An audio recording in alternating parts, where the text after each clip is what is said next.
Bom dia a todos, graça e paz. É maravilhoso estarmos aqui, é abençoador estarmos aqui, é glorioso estarmos aqui, e é bom estarmos aqui, né? Como diz o cântico, Deus está aqui, né? Assim como o ar que eu respiro. Se Deus está aqui, é o melhor lugar que você pode estar, né? Ele está em nós e está conosco. Que Deus abençoe a sua vida. Você que está conosco pela internet, também nós abraçamos você à distância, amamos você em Cristo. Venha conhecer a nossa igreja. Se você ainda não conhece, será um prazer recebê-lo aqui na casa de Deus, para juntos adorarmos ao nosso Deus. Eu não sei como foi a sua semana, mas Deus sabe. Não sei como está o seu coração agora, mas Deus sabe. Eu quero estar orando antes de expor a palavra de Deus, para que Deus prepare o seu coração. Eu creio naquilo que o profeta Isaías disse, que a palavra de Deus, ela nunca volta vazia. Ela sempre cumpre os propósitos para os quais Deus mesmo a designou, a revelou. Mas às vezes você está com o coração aqui apertado, angustiado. Você teve um conflito com alguém durante a semana, quem sabe. Você não resolveu ainda, né? Enfim, Deus é poderoso agora para preparar o seu coração, para que você receba a palavra como Ele quer que você receba. Para edificação, para confrontação, para santificação, para crescimento da sua vida, seu casamento, sua família, sua vida com Deus. Vamos estar orando. Damos-te graças, ó Deus, pela bênção da semana que terminamos e pela nova semana que estamos iniciando. Que bênção na tua presença, ó Deus. Estarmos vivos, experimentando o milagre da vida, o dom da vida. Porque sabemos, ó Deus, que nós vivemos, nos movemos, existimos em Ti mesmo, como único Deus. É Tu que dás respiração e vida a todos, de forma especial ao Teu povo aqui reunido nesta manhã. Pedimos agora que Tu prepares cada coração para a recepção da Tua palavra. Tu sabes como está o coração de cada um que está aqui no templo, e cada um que está conosco pela internet. Pedimos, ó Deus, que Tu, poderosa, eficaz, soberanamente, Tu estejas atuando em cada um, para que a Tua palavra possa encontrar um terreno adubadíssimo, preparadíssimo, para uma resposta, ó Deus, positiva à Tua palavra.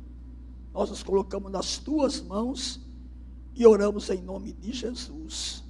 Amém. Abram comigo na carta aos Efésios, capítulo 1.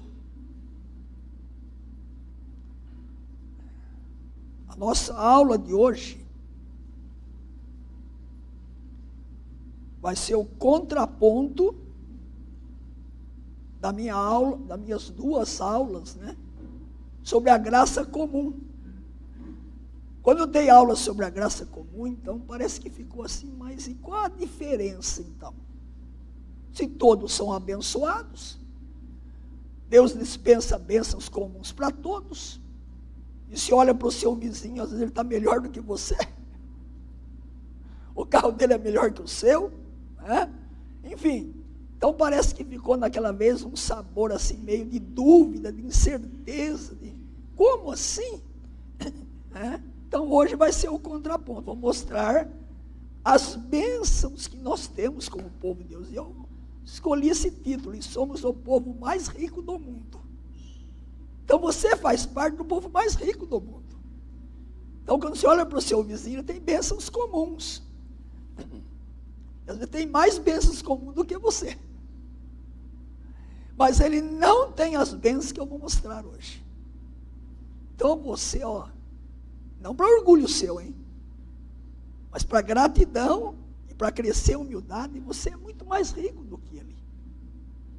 é muito mais abençoado do que ele. Né? Então a minha ideia é que com a aula de hoje você possa equilibrar aí a sua mente, o seu coração, né? E tirar as dúvidas que você teve. Olha, mas todo mundo é abençoado, então qual a vantagem?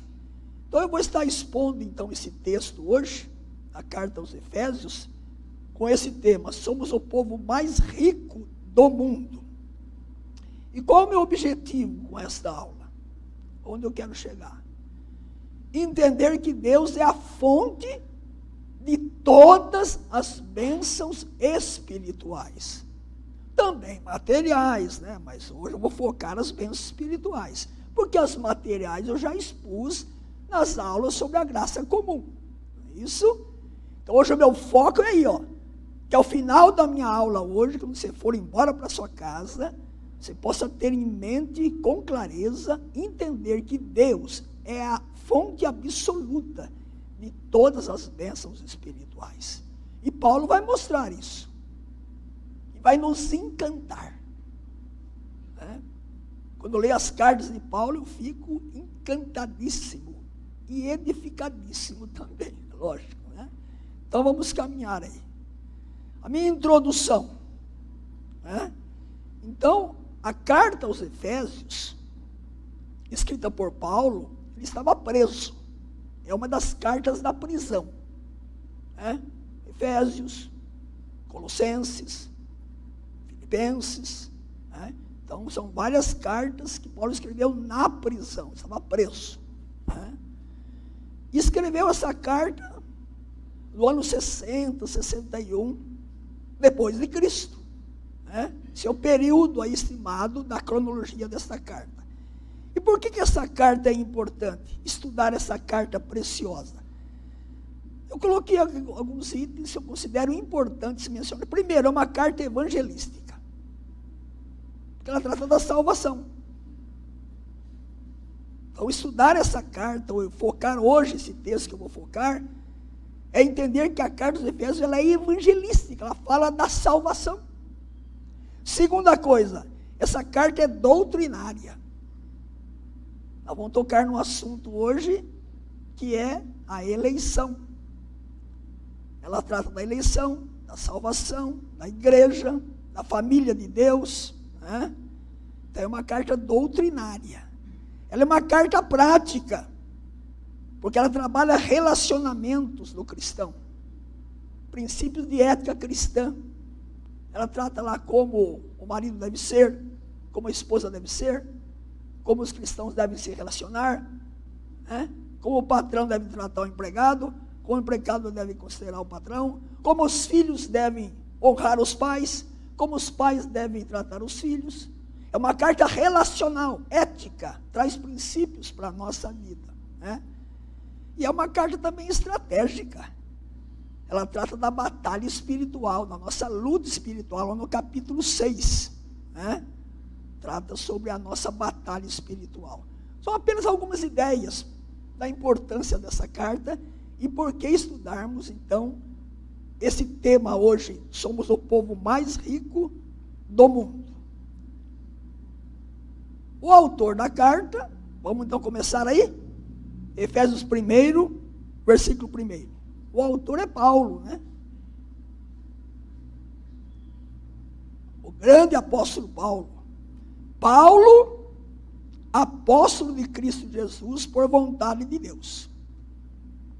Então ele já pontua no começo aí, que ele não era um apóstolo porque ele decidiu ser apóstolo. Paulo, apóstolo de Cristo Jesus por vontade de Deus. Então Paulo, ele diz, olha, se os apóstolos que andaram com Cristo eram apóstolos, eu também sou. Eu também fui chamado por Cristo. Eu sou apóstolo pela vontade de Deus. Ele é um apóstolo verdadeiro. Não os apóstolos que estão por aí, né? Se denominando, eu sou apóstolo. Apóstolo, no sentido técnico, verdadeiro, real, não tem mais. Não existe mais apóstolo hoje. Porque os apóstolos da Bíblia foram chamados por Cristo e tiveram uma relação íntima com Cristo. No caso lá dos apóstolos, dos evangelhos, caminharam com Cristo, viram Cristo ressurreto, viram a ascensão de Cristo. E o apóstolo Paulo teve um encontro com Cristo, foi o último, né, a contemplar também o Cristo lá na sua conversão, Atos capítulo 9. Então Paulo é autor da carta, e ele é apóstolo verdadeiro, chamado por Cristo, pela vontade de Deus, né? Esse é um ponto importante. E se você olhar aí, no verso 1, a quem ele dirige a sua carta? Quais são os destinatários? Paulo, apóstolo de Cristo Jesus, por vontade de Deus, aos santos que vivem em Éfeso, e fiéis em Cristo Jesus. Então, os destinatários da carta são os moradores lá, a igreja que está em Éfeso. Em Éfeso. Quando o apóstolo Paulo escreveu essa carta, e aí, a cidade de Éfeso era a mais importante da Ásia. Indaiatuba tem quanto? 250 mil habitantes hoje? Por aí, né? Então, Éfeso era do tamanho de Indaiatuba. Cerca de 250 mil habitantes. Uma grande cidade para a época. Era um centro comercial na Ásia Menor. Era um ponto estratégico na Ásia Menor. Lá estava, segundo a narrativa de Lucas em Atos, o templo da deusa Diana. Era uma cidade religiosa, idólatra, né? Era mais ou menos a Aparecida do Norte de hoje, né? Só vão para a romaria, para a adoração, né? 250 mil habitantes, já estava o templo da deusa Diana, que era uma das 7 maravilhas do mundo antigo. E nesse local, então, nessa cidade, para a época que era uma grande cidade, comercial, estratégica, aprove a Deus plantar uma igreja.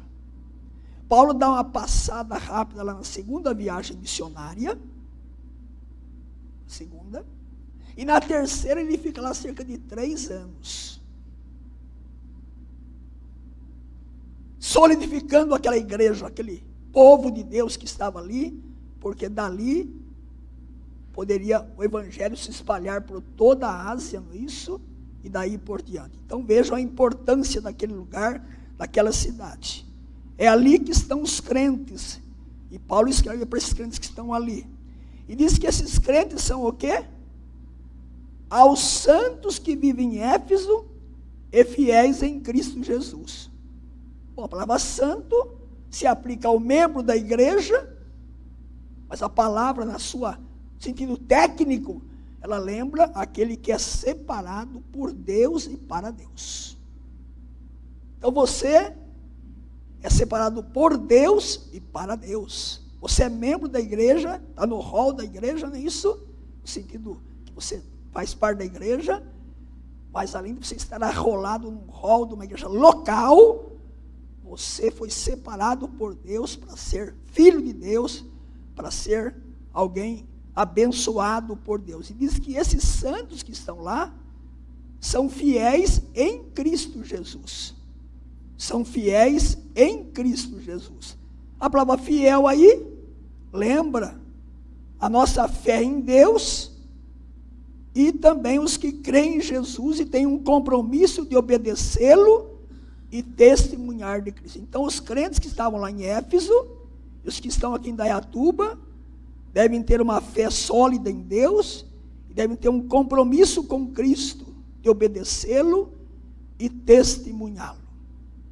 Mas seguindo, nossa introdução ainda, a saudação que aparece aí, veja aí, verso 2. Graça a vós outros e paz da parte de Deus, nosso Pai, e do Senhor Jesus Cristo. Agora então Paulo coloca aí a sua saudação. Isso é bem comum nas suas cartas, né? Quando você lê as cartas de Paulo, ele logo começa lá, graça e paz, não é isso? Né? E sempre você vai observar que a graça vem antes da paz. Interessante, né? Esse detalhe de não ser ao contrário. Podia ser ao contrário. Porque paz era um cumprimento judaico, shalom. E graça é um cumprimento grego, charis. Por que Paulo não coloca paz e graça? Eu creio que é proposital e é uma intervenção do Espírito Santo na pena inspirada de Paulo. Quem é que tem paz? Só quem tem a graça. Quem não tem a graça de Cristo não tem aquela paz que ele diz lá, em João 14, 27, né? João 14, 27. A minha graça, a minha paz vos dou, a minha paz vos deixo. Não vos lá dou como o mundo a dá. Ou aquela que o apóstolo Paulo diz lá em Filipenses 4, 7, né? E a paz de Deus, que excede todo o entendimento, todo. Está acima, não? Guardará o vosso coração e a vossa mente em Cristo Jesus. Então a saudação de Paulo, ela é enriquecedora, e ela está aí na expressão da saudação. Paulo está resumindo todos os dons de Cristo. A salvação, a paz que ele oferece, a alegria que ele oferece, a vida eterna que ele oferece, a abundância da vida eterna que ele oferece, e daí por diante. Então veja a riqueza dessa carta. E agora eu expus só 2 versos. Veja a profundidade da Bíblia, a beleza da Bíblia. Por isso que eu amo essa palavra. Por isso que ler essa palavra é deleite para o coração, para a nossa vida. Ok. Agora eu terminei, então estou terminando a minha introdução aí, né? Alguém quer dizer alguma coisa, alguma pergunta? O microfone está aí. Então eu vou seguir agora, deixando a minha introdução. Ah, está aqui o microfone. Então, se em algum momento você quer fazer alguma pergunta, o microfone está aí. Eu vou entrar agora para terminar a exposição do meu texto aí. Bom? Tudo bem? Tudo ok até aqui? Então, agora eu vou trabalhar o texto de 3 a 14. Então, o tema é: somos o povo mais rico do mundo. Objetivo: que nós entendamos que Deus é a fonte de todas as bênçãos espirituais. E agora vocês vão ver que essa carta também é trinitária. A Trindade é a fonte de todas as bênçãos. O Deus Pai, o Deus Filho e o Deus Espírito Santo. Deus Pai é o autor da eleição. Bom, vamos entrar aqui num assunto meio espinhoso, né? Né? Irmãos, eu me deleito desse assunto. E vou dizer no final por quê, né? Então vamos trabalhar aqui a doutrina da eleição hoje. Né? Já quero dizer de antemão que a eleição não foi inventada por Agostinho. O teólogo do século IV, né, que foi um grande teólogo, né, aquele homem que era promíscuo. Sua mãe Mônica orou por ele muitos anos, acho que mais de 20 anos, ele se converteu. Tornou-se um grande teólogo Agostinho. Agostinho não descobriu a doutrina da eleição.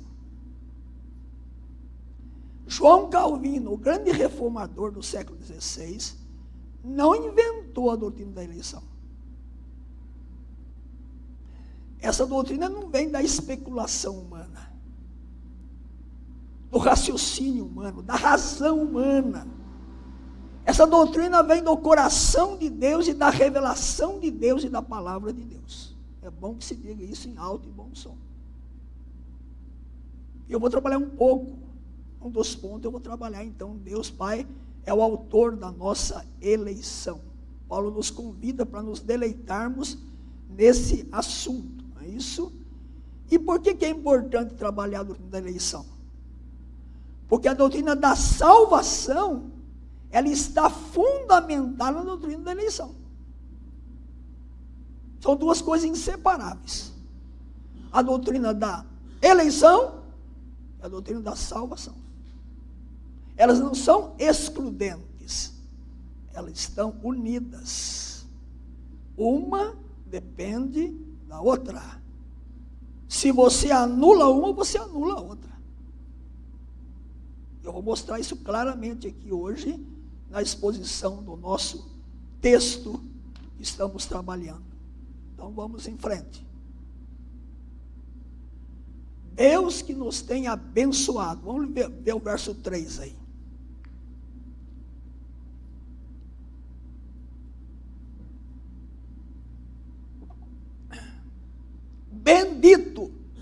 o Deus e Pai.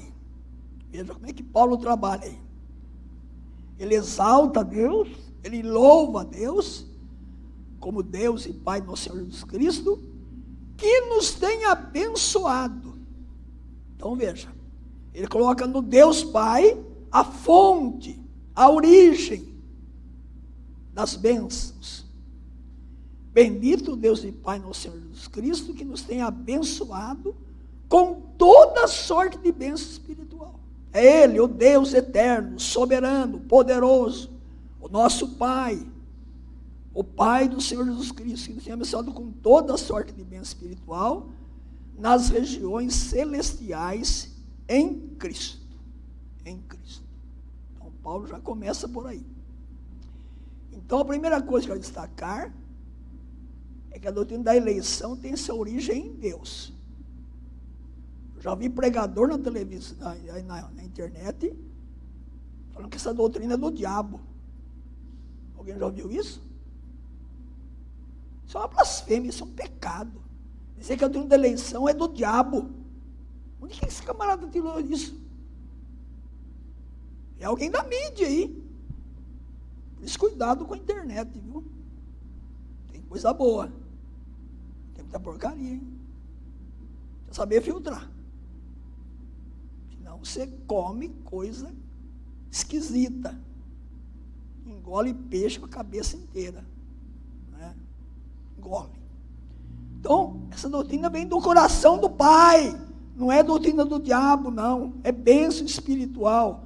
Ela vem do coração de Deus. E Paulo vai dizer então aí, que a eleição, nós somos escolhidos e abençoados, né? Abençoados toda a sorte de bênção espiritual nas regiões celestiais em Cristo. Em Cristo. E aí então tem bênção espiritual e tem bênção material.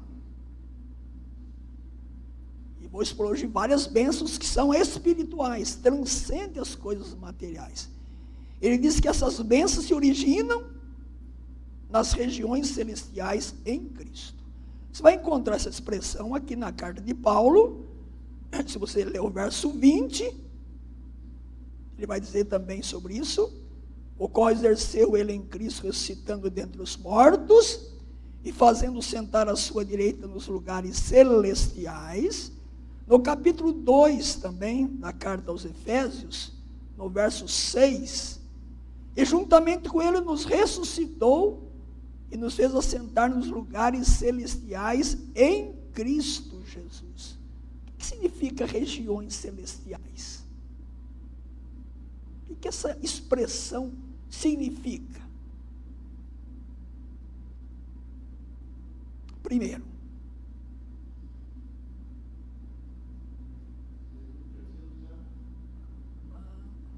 vamos chegar aí. Essa expressão significa que quando você está salvo em Cristo, são os santos que estão em Éfeso, os santos que estão em Indaiatuba, a salvação já me coloca o quê? Em 2 lugares. Eu moro em Indaiatuba, você mora em Indaiatuba. Lá tem os crentes que moravam em Éfeso, a grande cidade da época. Mas você mora aqui em Indaiatuba, mas você mora em outro lugar. Você tem uma outra morada, sua posição em Cristo. Você ainda está aqui. Seu corpo está aqui. Mas a sua posição espiritual já está em Cristo. Então, na verdade, nós temos a habitação terrena, a cidade que nós moramos, a casa que nós moramos, mas espiritualmente eu já sou habitante do céu. Até um hino dos adoradores que fala, né? Fala, voltar para o lar, né? Volta, né? Mas coisa mais você, né? Então eu tenho minha posição terrena, eu já estou em Cristo, minha posição com Ele, já estou conectado. Se você olhar no texto aí, veja aí. O verso 1 diz, fiéis em Cristo Jesus. E no final do verso 3, regiões celestiais em Cristo. Paulo usa muito essa expressão, em Cristo. O que ela significa? a minha união vital com Cristo. É igual o texto lá de João 15, a videira verdadeira e os ramos, o corpo de Cristo e os membros. Então eu já estou conectado, unido a Cristo. Ou usando aqui um linguajar aí do profissional, estou soldado em Cristo. Já viram uma peça soldada? Pode ser qualquer tipo de solda. Solda elétrica, que eu trabalhei uma época, não era na Rio Claro, não é isso? Tem a solda estanho. Tem mais, não? Tem outras aí. Quando você solda uma peça, só se serrar ou quebrar para tirar. Em Cristo estar soldado, eu estou unido, Ele nada me arranca dele. É o que diz lá em João 10. As minhas ovelhas ouvem a minha voz. Eu lhes dou a vida eterna, e das minhas mãos ninguém pode arrebatar. Então em Cristo eu já estou nos lugares celestiais em Cristo. Já estou unido a Ele, minha posição é com Ele. Pés na terra e cabeça nos céus. Esse é um significado importante, mas é um segundo significado que o irmão Aureliano já antecipou. Na mentalidade judaica, havia 3 céus. 3. O primeiro é a atmosfera aqui. Quando os pássaros voam, e é bonito de manhã. Na sua casa tem bem TV. Onde eu moro, todo dia tem lá um bem TV. E tem o preguiçoso que fala TV. Então, o primeiro céu é essa atmosfera aqui que você vê, os pássaros e as nuvens. O segundo céu é o céu dos astros, das constelações. São muitas, né? E o terceiro céu é a morada de Deus. O apóstolo Paulo, quando teve aquele espinho na carne, segundo aos Coríntios 12, ele disse que foi arrebatado até onde? Até o terceiro céu. Que é a morada de Deus. Então aqui, na carta aos Efésios, está dizendo que eu e você recebemos bênçãos porque estamos o quê? Conectados em Cristo. Soldados em Cristo. União vital com Ele. Nada me separa. E recebo bênçãos do trono de Deus. Cristo está lá junto a Deus, nesse terceiro céu, na morada de Deus. E é de lá que as bênçãos são oriundas. É de lá que elas vêm sobre nós. Então a doutrina da eleição não nasceu no inferno, não. Não nasceu na cabeça do homem, não. Essa doutrina nasceu lá no terceiro céu, na morada de Deus, no coração de Deus. Ela se origina em Deus. Em Deus. Nas regiões celestiais em Cristo Jesus. Ok, está claro isso? Tudo bem? Posso prosseguir? Então agora vem a primeira bênção aí. Antes de ir para a primeira bênção, a gente lê esse verso 3 aí, você não entende muito bem, né? Bendito Deus e Pai do nosso Senhor Jesus Cristo. A palavra bendito aqui lembra bênção, mas a expressão usada aqui, a palavra bendito, Paulo está dizendo assim: louvamos ao Deus Pai, exaltamos ao Deus Pai, glorificamos ao Deus Pai. Essa ideia que ele está aqui orando a Deus, está dizendo: olha, eu louvo a Deus, eu exalto a Deus, Pai do Senhor Jesus Cristo, que nos tem abençoado com toda sorte de bênção espiritual nas regiões celestiais em Cristo. Ok, então eu vou prosseguir. Então esse Deus que tem nos abençoado, que tudo se origina dele, ele é a fonte absoluta de toda a bênção, foi ele quem nos escolheu. Nos escolheu. E aqui eu não coloquei no PowerPoint, mas para não ficar muito cheio o PowerPoint, mas há 4 coisas nessa expressão. Primeiro, o conceito da eleição. Qual é o conceito da eleição? O verbo aí, escolheu, significa que Deus escolheu tendo em vista o seu próprio interesse. Então a eleição, ela se origina em Deus, e foi Deus que nos escolheu pelo seu próprio interesse. Ele, foi iniciativa dele, da soberania dele, do propósito dele. O tempo da eleição, quando foi? Antes da fundação do mundo. Antes dos tempos existirem. Antes da criação. Antes da criação de tudo, lá na eternidade. Lá na morada de Deus. Lá no trono de Deus. Lá no conselho da Trindade. Deus planejou escolher você. Lá na eternidade. Esse é o tempo da eleição. Qual o objeto da eleição? Veja no texto aí. Assim como nos escolheu. Nos aí é o pronome para os crentes de Éfeso. Então, assim como nos escolheu.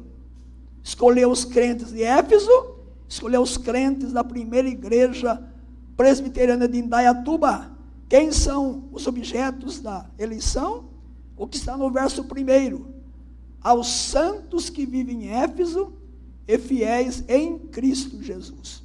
Então, o conceito da eleição, o tempo da eleição, o objeto da eleição, e qual o propósito da eleição?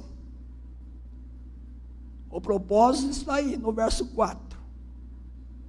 Assim como nos escolheu nele antes da fundação do mundo, para quê? Para sermos santos e irrepreensíveis perante ele. Então, a doutrina da eleição, ela visa santidade de vida. Nós éramos inimigos de Deus, pecadores, imundos, e agora fomos eleitos para termos uma vida irrepreensível. A doutrina da eleição produz salvação, santificação e a glorificação do escolhido. Repito, a doutrina da eleição, ela produz em você e em mim salvação, santificação e um dia vai ser a glorificação. Estou resumindo aqui então o conceito da eleição de Deus para com as nossas vidas. Alguma pergunta? Alguma coisa enquanto eu... Olha lá, o Sérgio está com a mão.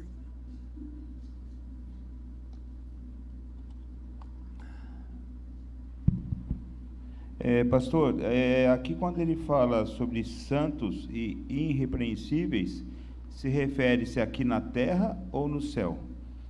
Porque se referir aqui na terra é difícil, né? A gente vive errando, pecando, fazendo coisas erradas, né? Mesmo a gente pedindo perdão, mas sempre estamos caindo. E aqui fala sobre santos e irrepreensíveis. Irrepreensíveis aqui é bem a exigência, né?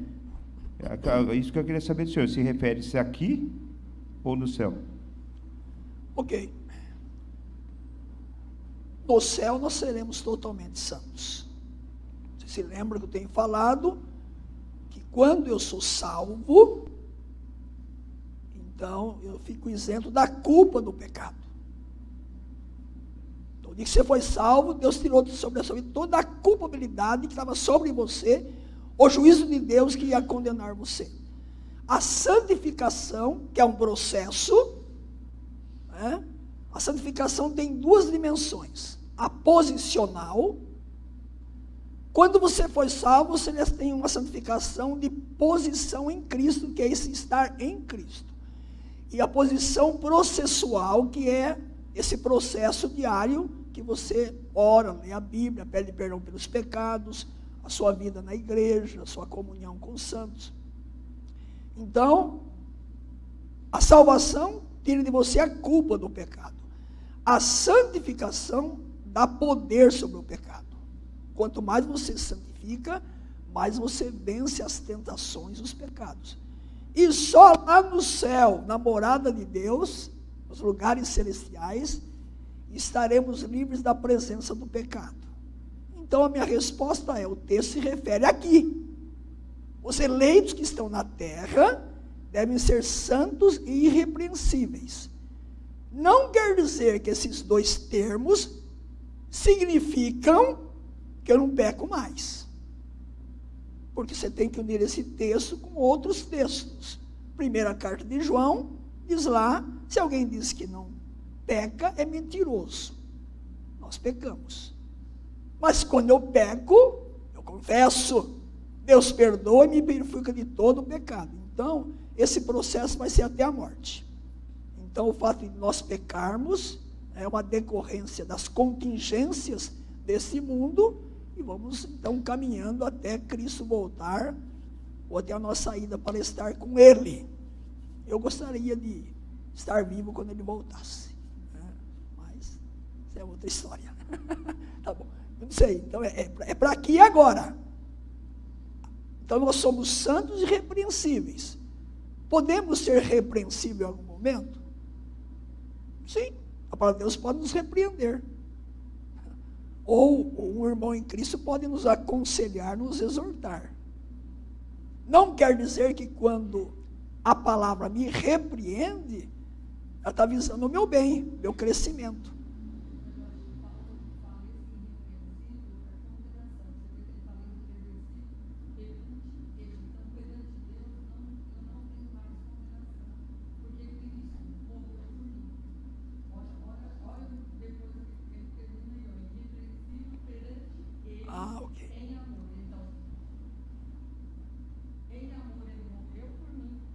Perante a Cristo, eu não sou mais irrepreensível. Como fez o diabo referente a Jó. Ele não tinha mais poder. Ok. Agradeço o seu acréscimo aí, muito pertinente, interessante. Eu uni mais no processo de crescimento. Mas a sua palavra é oportuna, porque Paulo diz em Romanos 8:1, né? Agora já não há mais nenhuma condenação para os que estão em Cristo Jesus. Quer dizer, então, que a repreensão é para esse momento, para o meu crescimento. Isso, exatamente. Então, não haverá nenhuma repreensão condenatória, mas repreensão para crescimento. Ok? De jeito nenhum. Isso, exatamente. Aleluia, concordo com você. Pois não lá. Pastor? Sim. Então, isso tem a ver com a ordem, o imperativo da palavra de Deus, quando diz, sede santo, porque eu sou santo. Ok. Tá? Devemos caminhar obedecendo, atento a essa ordem. Perfeitamente. Ok. Então está claro, então Deus nos escolheu para sermos santos e repreensíveis. Ok. Deus nos predestinou. Veja que aparece no texto aí. Os dois verbos. Deus escolheu e Deus predestinou. Né? E diz que Ele predestinou aí, e em amor, hein? Então a origem da eleição é o amor de Deus. É o interesse de Deus. Em amor. A palavra predestinou é um sinônimo da palavra eleição. Deus nos escolheu para si e nos predestinou para fazermos parte de sua família, para sermos os seus filhos. Então, as duas palavras aí se encontram. Né? São irmãs gêmeas. O Deus que escolheu, em amor predestinou. E predestinou agora para que esses escolhidos façam parte da família dele, do povo dele, desse povo que é o povo mais rico do mundo. Ok? Tudo bem? Bom, deixando agora esse conceito mais teológico, não é isso? Mais profundo em termos assim, de conhecimento, vamos agora então caminhar. Esse Deus derramou, não é isso? O Deus Pai, a sua graça sobre nós, versos 6 e 8, veja aí. Para louvor da glória de sua graça, que Ele nos concedeu gratuitamente no amado. E o verso 8, que Deus derramou abundantemente sobre nós em toda sabedoria e prudência. É tudo para louvor da sua glória. Os escolhidos e os predestinados por Deus recebem de forma imerecida, incondicional, a graça salvadora. Então, você não merece, eu não mereço. Não há méritos, não é isso? E diz que Isso é segundo a riqueza da sua graça. Então, esse Deus Pai que nos escolheu, que nos predestinou, é isso? Antes da fundação do mundo, é aquele que derrama a sua graça sobre nós. Você não foi alcançado pela graça porque havia méritos em você, porque em nós há deméritos, mas inteiramente, diz o texto aí, pela riqueza da sua graça. E Deus que fez tudo de acordo com os seus planos. Veja o verso 11. Efésios 1:11. Nele digo, no qual fomos também feitos herança, predestinados, aparece outra vez aí, segundo o propósito daquele que faz todas as coisas, conforme o quê? O conselho da sua vontade. Deus governa o mundo e a história, de acordo com os seus planos e projetos. Somos o povo de Deus pela sua vontade absoluta. Absoluta. Então, somos esse povo de Deus, escolhidos por Deus, pelo Deus Pai. Então, tudo de acordo com os seus planos. Os planos dele são eternos. Seus planos jamais se frustrarão. Bom, até agora eu mostrei aqui as bênçãos do Pai. Você parou para pensar, então, na graça comum? A graça comum não dá nada disso. Quem está na graça comum não foi escolhido. Quem está na graça comum não foi eleito, não foi predestinado. Quem está na graça comum não foi salvo, não foi alcançado pela graça imerecida de Deus. Quem está na graça comum só não faz parte do plano de Deus, da sua vontade eterna. Então veja que aí já dá para comparar um pouco, que nós somos o povo mais rico do mundo. Ok? Bom, podemos prosseguir? Alguma pergunta? Que agora eu vou entrar no Filho. Veja que esse texto aqui é trinitário. Eu mostrei até agora o Pai. O Pai escolheu, o Pai predestinou, o Pai derramou a sua graça. Né? O Pai tem um plano para a minha vida, para a minha história. Nada escapa ao seu controle. Tudo que já aconteceu com você, desde que você nasceu, ou mesmo lá no ventre materno, até hoje, Deus soberano está conduzindo a nossa vida, a nossa história. Com propósito. Primeiro, da salvação. Segundo, da santificação. Terceiro, para que sejamos bênçãos onde Ele tem nos colocado. Então, pois não, irmão, pode falar. Romanos 9, né, ele fala Pode ler, meu irmão. do poder de Deus, da escolha de Deus para a nossa vida, né? Principalmente o versículo Pode ler. 20 e 21. Ok, pode ler. Mas, ó homem, és tu que a Deus replicas? Porventura a coisa formada dirá ao que a formou, por que me fizeste assim? Ou não tens o oleiro poder para o barro, poder sobre o barro, para da mesma massa fazer um vaso para a honra e outro para a desonra? Então todo o capítulo aqui fala Sim.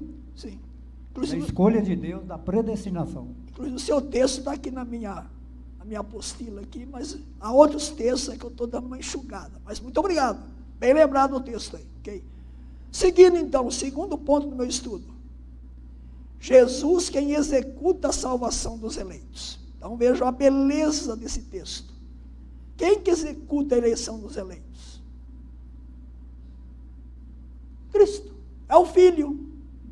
O Filho de Deus que vem ao mundo, se encarnou, para que aquele projeto lá da eternidade, do Deus que escolheu, que predestinou, derramou a sua graça.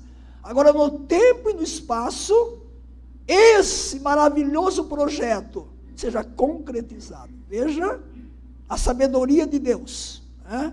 Então Jesus é quem executa a salvação dos eleitos.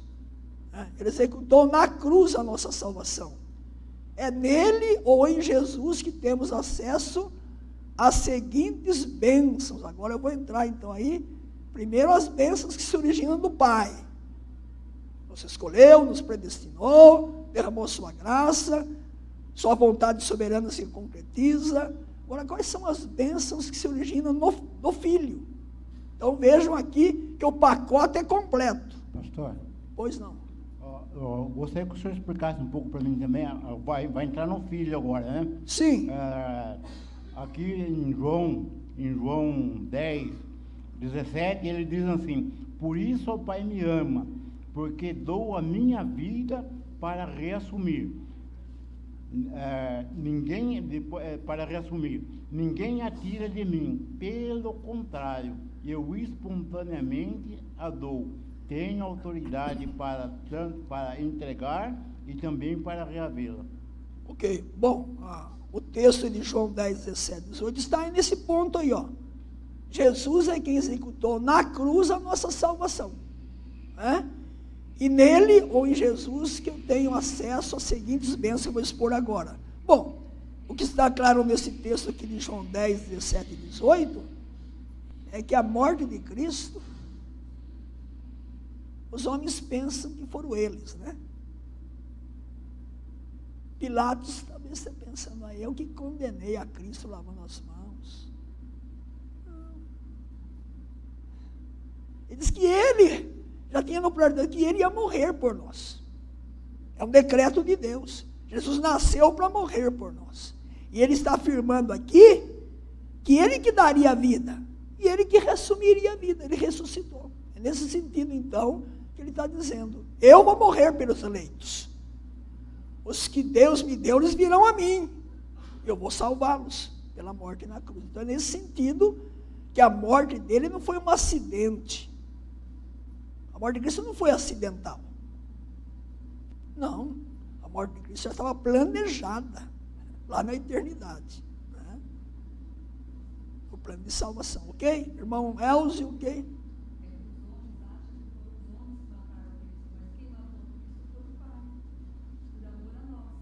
Entregou por nós, exatamente.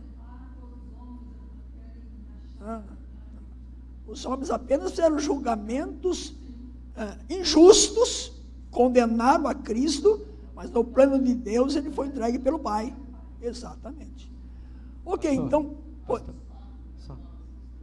Sim, pode ler Atos. Atos 4. Acho que 2 também fala, hein? Atos 2 ou 4. 4, 27 e 28. Porque verdadeiramente se ajuntaram nessa cidade contra o teu santo servo Jesus, o qual ungiste Herodes e Pôncio Pilatos com os gentios e gente de Israel, para fazerem tudo o que a tua mão e o teu propósito predeterminaram. Ok, claríssimo o texto aí de Lucas, hein? Exatamente. Veja que o verso 28 fala: para fazerem tudo o que a tua mão e o teu propósito predeterminaram. Que beleza, não? Que bênção conhecer a palavra de Deus. Ok, tudo bem. Exatamente. Irmão Elcio, tudo bem? Ok. Então, eu vou seguir aqui até 11 horas, porque pode ser até as 11. Ok, então tem horário aqui. Qual a primeira bênção do filho? Oh, aleluia. Em Jesus temos a adoção de filhos. Veja aí no texto aí. Veja no texto, o verso 4, 5, né? Começa na adoção aí, fala no verso 3, que nos predestinou para ele, para a adoção de filhos, né? Para a adoção. Claramente está aí, ó. Nos predestinou para ele, para a adoção de filhos. E adoção como? Por meio de Jesus Cristo, segundo o beneplácito da sua vontade. Então você é filho de Deus, porque você foi eleito, escolhido antes da fundação do mundo, porque Deus escolheu você para ser filho dele. Então não são todos filhos de Deus, não, são filhos aqueles que Deus escolheu, e agora em Cristo Jesus dá essa bênção da adoção. A eleição tem como objetivo a adoção, tornando-nos filhos no ato da nossa conversão. Você se converte a Cristo, é regenerado, você se torna filho de Deus. Podemos chamar Deus de Abba, Pai, Pai querido. Tem vários textos aqui, só que eu não vou ler agora. Em Jesus, portanto, somos adotados como filhos de Deus. E aqui tem uma diferença. Jesus era um filho natural. Nós somos adotados em Cristo. Jesus é o filho original. natural do Pai. E nós, em Cristo, né, no lombo de Cristo, nós somos filhos de Deus. Veja a importância de entender, então, a eleição, não é isso? E a predestinação. E quando Paulo escreve isso, no contexto do Império Romano, já tinha adoção de filhos. Então, a adoção não é nova, é antiga. Né? Inclusive, hoje parece que a adoção é algo meio difícil, né? Complicado, porque tem que ser muito... Mas no tempo do apóstolo Paulo, no Império Romano tinha adoção. Tinha uma lei romana da adoção. E a lei romana da adoção, naquele tempo, dizia que o filho adotado tinha todos os direitos e privilégios dos filhos naturais.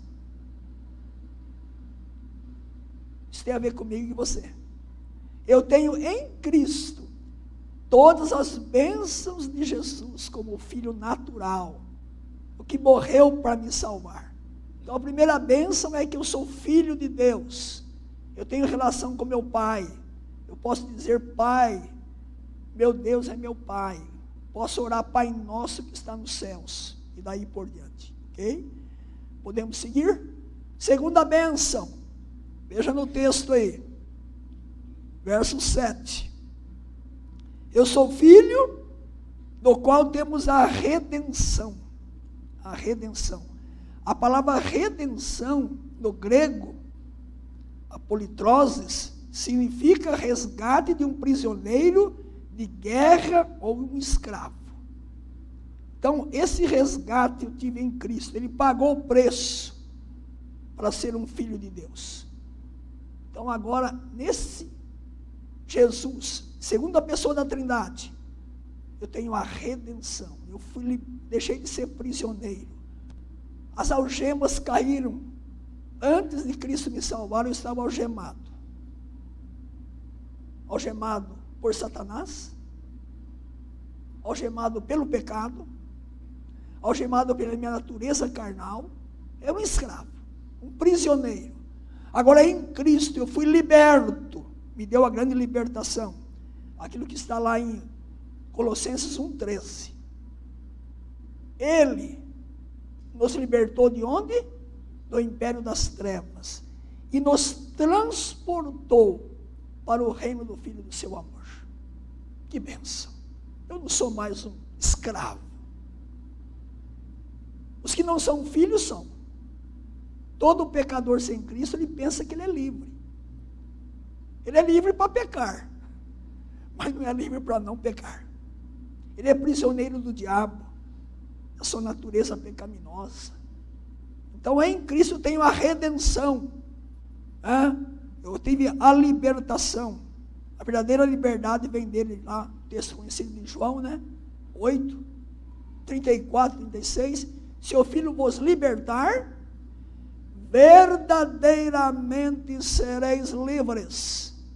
Somente os que estão em Cristo são verdadeiramente livres. O advérbio aí dá força, Verdadeiramente livres. Os que não estão em Cristo são verdadeiramente escravos. O oposto é verdade. Pois não. Irmão André, aqui o microfone, por favor.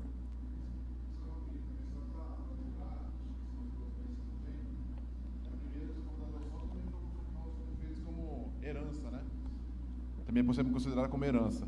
E Sim. a segunda que o senhor falou agora pode ser como redimiu-nos também, Redimiu. Redimiu também através do seu sangue, Eu usei a palavra, o substantivo redenção. Mas pode usar o verbo redimir. Exatamente. A primeira também como adoção, como ele fez nos herança também, como Isso. dos seus olhos também. Exatamente. São considerados. Ok? E olha, irmãos, somos filhos, com todos os direitos e privilégios, fomos libertos, temos a redenção. Em Jesus recebemos o perdão. Veja o verso 7. No qual temos a redenção pelo seu sangue, a remissão dos pecados, segundo a riqueza da sua graça. Qual é a diferença de redenção e remissão dos pecados? A redenção não seria completa sem a remissão de pecados. A ideia aqui é que o pecado foi perdoado e removido. ou enviado para longe. Em Cristo, todos os nossos pecados foram perdoados e esquecidos por Deus. Aí eu volto ao presbítero Sérgio. Quando eu fui eleito, predestinado, salvo, todos os pecados foram removidos, perdoados. E diariamente, quando eu peco, eu posso pecar, eu confesso e Deus me perdoa e não se lembra mais. Diz lá Miqueias que ele lança onde? Nas profundezas do mar. Então a redenção está unida com a remissão, com o perdão de pecados. O mesmo Deus que em Cristo me adota como filho, que me dá a redenção, agora me purifica de todo o pecado.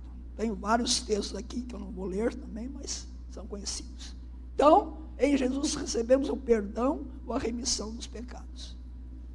Para entender melhor, a redenção me tirou da escravidão. E a remissão troca minha roupa suja e dá uma roupa limpa. Né? Limpa o meu coração. Apaga as minhas transgressões. Ok? E uma última bênção do Filho, versos 9 e 10. Veja aí o texto. Desvendando-nos o mistério da sua vontade. Que mistério é esse? A vontade de Deus que foi revelada agora em Cristo. O plano de salvação, da eleição, da escolha. Agora foi desvendado. Desvendando o mistério da sua vontade, segundo o seu propósito, o beneplácito que propuseram em Cristo, de fazer convergir nele na dispensação da plenitude dos tempos, todas as coisas, tanto as do céu como as da terra. Então, em Cristo, tudo será unificado. Né? E aí está aí. Os planos de Deus têm começo, meio e fim. E o fim do plano de salvação é que todas as coisas que foram criadas sejam finalmente unidas debaixo do senhorio e a soberania de Cristo. E eu coloquei 2 textos, vamos estar lendo esses 2 textos para fechar a nossa aula de hoje, né? Em Jesus tudo será unificado, lá no futuro, na volta dele. Romanos 8, 18 a 25. Veja o que Paulo diz nesse texto aí. Que nós estamos gemendo até a volta de Cristo. Há um gemido, mesmo estando salvos. Romanos 8, 18 a 25. Porque para mim tenho por certo. Se ele tinha, eu também tenho. Não é isso? O apóstolo Paulo tinha. E nós devemos ter. Porque para mim tenho por certo que os sofrimentos do tempo presente não podem ser comparados com a glória a ser revelada em nós. A coisa muito melhor para vir. Né? Já temos bênçãos aqui. Bênçãos comuns, bênçãos espirituais. A ardente expectativa da criação aguarda a revelação dos filhos de Deus. A própria criação, que foi contaminada com o pecado, aguarda a restauração. Pois a criação está sujeita à vaidade, não voluntariamente, mas por causa daquele que a sujeitou. Com o pecado, a natureza foi contaminada, na esperança de que a própria criação será redimida. Olha aí, do cativeiro da corrupção, para a liberdade da glória de quem? Dos filhos de Deus. Porque sabemos que toda a criação, a um só tempo, geme e suporta angústia até agora. Então há um gemido aí da criação, que com a queda teve as suas consequências. E não somente ela, mas nós, também nós que temos as primícias do Espírito, os primeiros frutos, o Espírito Santo está em nós, fomos salvos. Igualmente gememos em nosso íntimo, aguardando a adoção de filhos, a redenção do nosso corpo. Bom, como aguardando a adoção? Eu já sou filho. O que está em pauta aqui é a glorificação. Eu já sou filho, e com a redenção do corpo, eu serei um filho agora, glorificado com Deus. Então estamos gemendo ainda. Já sou filho, já tenho aqui agora mas ainda não, a volta de Cristo, para a plena redenção da nossa vida e do nosso corpo. Porque na esperança fomos salvos. Ora, esperança que se vê não é esperança, pois que alguém vê como espera. Mas se esperamos o que não vemos, com paciência o aguardamos. Então, veja que esse texto aqui, ele fala desse momento final da volta de Cristo, quando tudo será unificado e nós também estaremos com ele ressuscitados. E o último texto, Colossenses 1, 16 e 17. Colossenses 1, 16 e 17. Pois nele, em Cristo, foram criadas todas as coisas, nos céus e sobre a terra, as visíveis e as invisíveis, sejam tronos, sejam soberanias, quer principados, quer potestades, tudo foi criado por meio dele e para ele. Ele é antes de todas as coisas, nele tudo subsiste. Então, essa é a última bênção de Cristo, estarmos no pacote inteiro com ele, no final. Bom, meu tempo já deu, eu paro, pois não. Pode? Então, é um complemento. 2 Coríntios, no versículo 16, uma parte do versículo 16 diz assim: porque nós somos santuário do Deus vivente, como ele próprio disse: habitarei e andarei entre eles, serei o seu Deus, e eles serão o meu povo. Amém? Ok, muito obrigado. Irmãos, pelo tempo eu paro hoje, domingo que vem eu vou retomar, tem mais lá, alguém pedindo a palavra? Graça aí, da garantia que nós temos. Sim, sim. Está no versículo 13. Quando vocês ouviram e creram na palavra da verdade, o evangelho que os salvou, vocês foram selados. Ok. Com o Santo Espírito da promessa. Que é a garantia da nossa herança até a redenção daqueles que pertencem a Deus, para o louvor da sua glória. Amém. Esse vai ser o terceiro ponto da minha aula, que eu vou retomar no mês que vem, que são as bênçãos do Espírito. Vocês viram que minha aula foi as bênçãos do Pai, as bênçãos do Filho, e o terceiro seria as bênçãos do Espírito, que o relógio não me permitiu, né? Eu procurei não correr, porque é um assunto que não pode ser atropelado, né? Então, domingo que vem eu vou retomar a aula, fazer uma revisão rápida, e vou então me deter aí às bênçãos do Espírito Santo, selados, é isso? Penhor do Espírito, ok? Tá bom? Bom, irmãos, eu vou estar orando, nós vamos cantar um hino. Eu escolhi um hino, que para mim ele pode resumir a nossa aula, que é o hino 105, que vai dizer ali, não é isso? Não sei porque de Deus o amor a mim se revelou, porque Jesus, meu Salvador, na cruz me resgatou. Então quem escreveu falou: olha, eu não sei, Deus me escolheu, foi soberania dele, foi escolha dele, eu tenho que agradecer a Deus. Domingo que vem na minha aula eu vou terminar minha aula mostrando exatamente as aplicações dessa aula, qual é o nosso comportamento frente a esse assunto maravilhoso, bíblico, que nasceu lá no trono de Deus, né?